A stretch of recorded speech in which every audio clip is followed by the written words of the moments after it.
Hello there, this is Darth Christensen and welcome to another Star Wars video. And today, I'm going to be doing a Star Wars lore video based on some things that I think changed the events of the Phantom Menace for the better.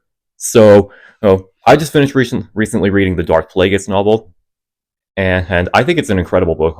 I really think it's an incredible book. It goes in depth about how Plagueis' manipulations of the midichlorians, the rise of Palpatine, and it also dives super deep into the lore of the Sith. I highly recommend that you read it.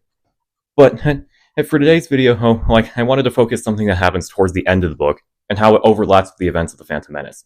So, for example, do you remember that one scene? Do you remember that one scene where Palpatine and Maul were on Coruscant, and then Maul was like, "At last we will reveal ourselves to the Jedi. At last we will have revenge."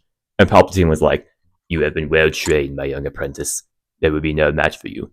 Well, it turns out how the book reveals that Plagueis was hiding in the shadows the whole time, and then he peeks behind in the corner and he watches him, and he's Palpatine and Maul on Coruscant plotting their scheme against the Jedi. So that I thought was a really cool addition that makes this whole story even more impactful, knowing that Plagueis was literally just off screen during the Phantom Menace, and also at the same exact time, also on Coruscant, Plagueis was observing from far away Qui-Gon Jinn and Anakin Skywalker. Qui-Gon Jinn and Anakin Skywalker on the landing platform. He noticed how Qui-Gon was described in that scene where Qui-Gon was describing how midichlorians were to Anakin, and Plagueis tried everything he could to get close to Anakin, but the Naboo handmaidens cut him off. And this is particularly interesting because Plagueis always was kind of concerned about Anakin because he and Palpatine were trying to manipulate the midichlorians to create the perfect dark side user and try to tip the Force out of balance. But out of retaliation, the Force said no to that, and that's how Anakin was born. And that's how Anakin was born inside of Shmi Skywalker. Anakin was the balanced concentration of midichlorians, and that's why part of the reason why he was the chosen one destined to bring balance to the Force. Anakin was the Force's chosen one, and that's why Plagueis was so concerned about him.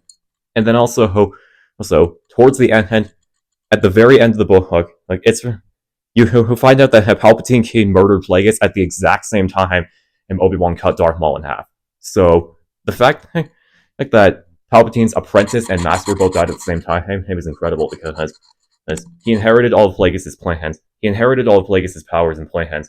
And Plagueis initially he wanted to become co-chancellors with Darth Sidious.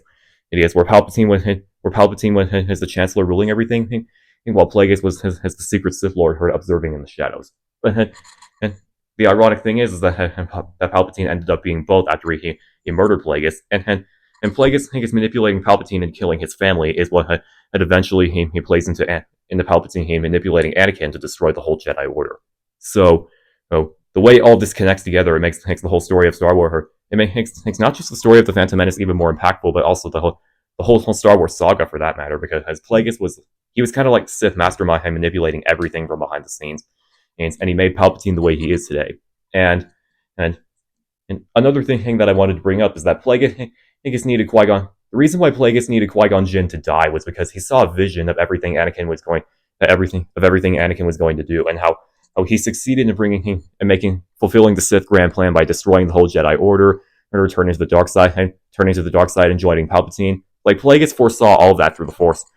So that's why Qui-Gon ultimately needed to die.